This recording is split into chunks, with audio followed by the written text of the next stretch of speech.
Pension ఇవన్నీ వస్తున్నాయి.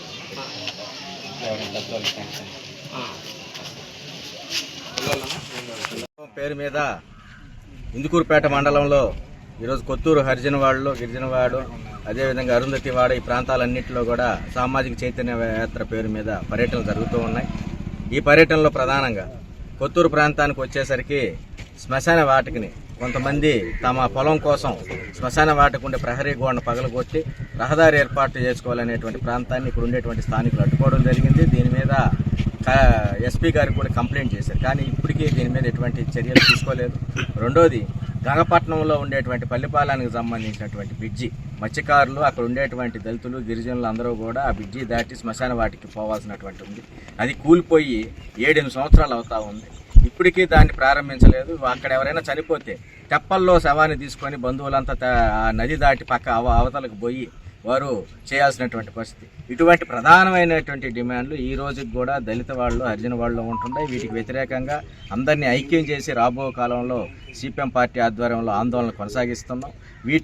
వీటన్నిటితో పాటు ఎస్సీ ఎస్టీలకు సంబంధించినటువంటి సప్లాన్ నిధుల్ని రాష్ట్ర ప్రభుత్వం పూర్తిగా నిలిపివేసింది. వాటిని అమలు చేయడం లేదు. ఇప్పటికే ఇళ్లకు ఇవ్వాల్సినటువంటి రుణాలు కూడా ఇవ్వడం లేదు. వీటన్నిటి మీద ఈ సమస్యలన్నింటినీ క్రోడీకరించుకొని 2 క్లాసుల పద్ధతికి వ్యతిరేకంగా ఇప్పుడు కూడా రెడ్లు అనేటువంటి నాయుళ్ళు అగ్రకులాలైనటువంటి అహంకారంతో ఈరోజు దళితుల్ని చిన్నచూపు చూస్తున్నారు. సమసమాజ స్థాపన కోసం అగ్రవర్ణాలు సమసమాజ స్థాపనను అడ్డుకుంటా ఉండే వాటందరికీ వ్యతిరేకంగా ఈరోజు అందరినీ ఐక్యం చేసి పోరాటాలు నడపడానికి సిపిఎం పార్టీ ముందు బాగానే వచ్చింది. కాబట్టి ఆగస్టు 24వ తేదీ కలెక్టర్ ఆఫీస్ వద్ద జరిగేటువంటి ధర్నాలు ఇందుకూరుపేట మండలం నుంచి అధిక సంఖ్యలో దళిత హరిజన చెందినటువంటి అందరం కూడా పాల్గొని మన సమస్యల పరిష్కారానికి ఐక్యంగా పోరాటానికి ముందుకు రావాలని చెప్పి సిపిఎం పార్టీగా పిలుపునిస్తూ ఉన్నాం. టీవీ ప్రసాద్.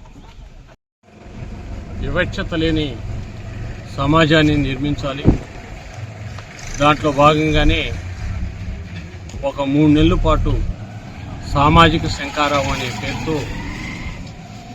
అనేక దళిత వాడలు గిరిజన కాలనీస్ ఈ జిల్లాలో ఉన్నటువంటి అన్ని ప్రాంతాల్లో అన్ని మండలాల్లో వ్యవసాయ కార్మిక సంఘం కేవీపీఎస్ ఆధ్వర్యంలో జిల్లా మొత్తం కూడా అన్ని గ్రామాల్లో జరుగుతూ ఉన్నాయి. ఈరోజు ఇందుకూరుపేటలో ఈ మండలంలో ఈ దళితవాడకి రావటం జరిగింది.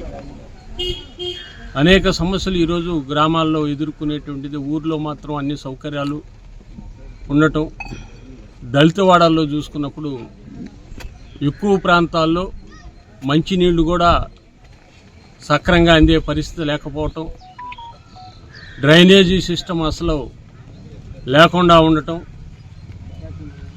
లైట్లు సక్రంగా ఎలక్కపోవటం, శ్మశాన వాటికలకి కొన్ని దగ్గర శ్మశాన వాటికలు లేకుండా ఉండటం, కొన్ని దగ్గర శ్మశాన వాటికలు ఉన్నా కానీ దారులు లేకపోవటం ఇప్పుడే మనం చూసొచ్చాం.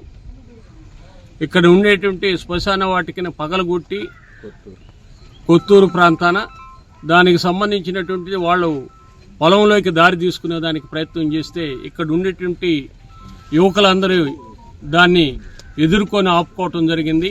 అంటే శ్మశాన వాటికలను కూడా పగలగొట్టి వాళ్ళ పొలాలకి దారి తీసుకునే పరిస్థితి పేదల్ని ఏ విధంగా చూస్తున్నారనేటువంటిది మనకు అర్థమవుతుంది. అందువల్ల అనేక ప్రాంతాల్లో కూడా గిరిజనులకు మరి పరిస్థితి అంత్యోదయ పథకం కింద 35 కేజీలు బియ్యం ఇవ్వాలి ప్రభుత్వం.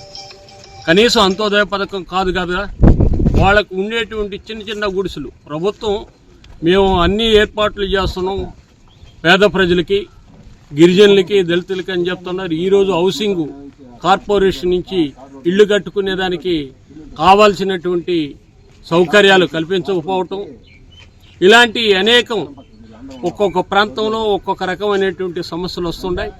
ఈ సమస్యలు ఈ జిల్లాలో పుచ్చపల్లి సుందరయ్య గారు ఆయన ఆ రోజుల్లోనే వివక్షతకు వ్యతిరేకంగా గ్రామాల్లో దళితులు ఊర్లో 2 కలిపి సంపక్తి భోజనాలు ఏర్పాటు చేసి ఈ జిల్లాలో కూడా వ్యవసాయ కార్మిక సంఘం ఆధ్వర్యంలో పేదలందరికీ కూడా భూమి ఇచ్చేదానికి పెద్ద పోరాటాలు జరిగి అట్లా దళితులకి పేదలకి భూములు కూడా దక్కే. అలాంటి భూములు కూడా ఈరోజు ఈ ప్రభుత్వం పారిశ్రామికవంతులకి ఇచ్చేదానికి ప్రయత్నం చేస్తుంది. అనేక దగ్గరలో ప్రజలు ఎదుర్కొంటున్నారు, రైతులు ఎదుర్కొంటున్నారు. అందువల్ల అలాంటి పరిస్థితుల్లో ఈరోజు ఉండేటువంటి ప్రభుత్వాలు, అది గత ప్రభుత్వం కానీ ఈ ప్రభుత్వం కానీ, రైతుల యొక్క భూములు తీసుకునే దానికి ప్రయత్నం చేస్తుంది. దీన్ని ప్రతిఘటిస్తున్నారు అన్ని దగ్గరలో కూడా.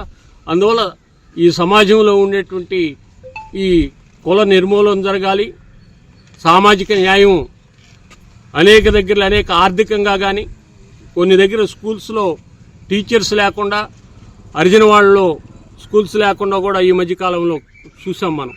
ఇలాంటి అనేక సమస్యలు ముందు ఆర్థికంగా బలపడేదానికి కావాల్సినటువంటి ఉద్యోగ అవకాశాలు, డిగ్రీ బీటెక్ చేసినా కానీ ఉద్యోగ అవకాశాలు లేవు.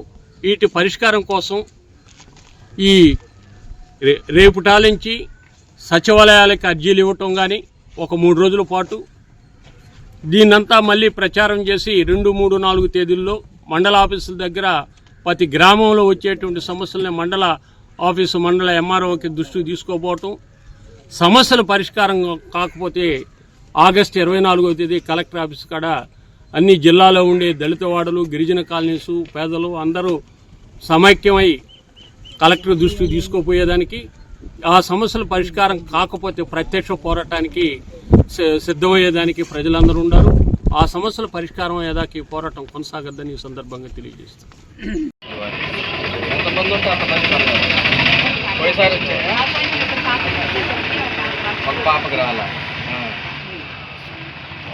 ఇద్దరికి ఇస్తానని చెప్పాను. మళ్ళీ ఒకసారి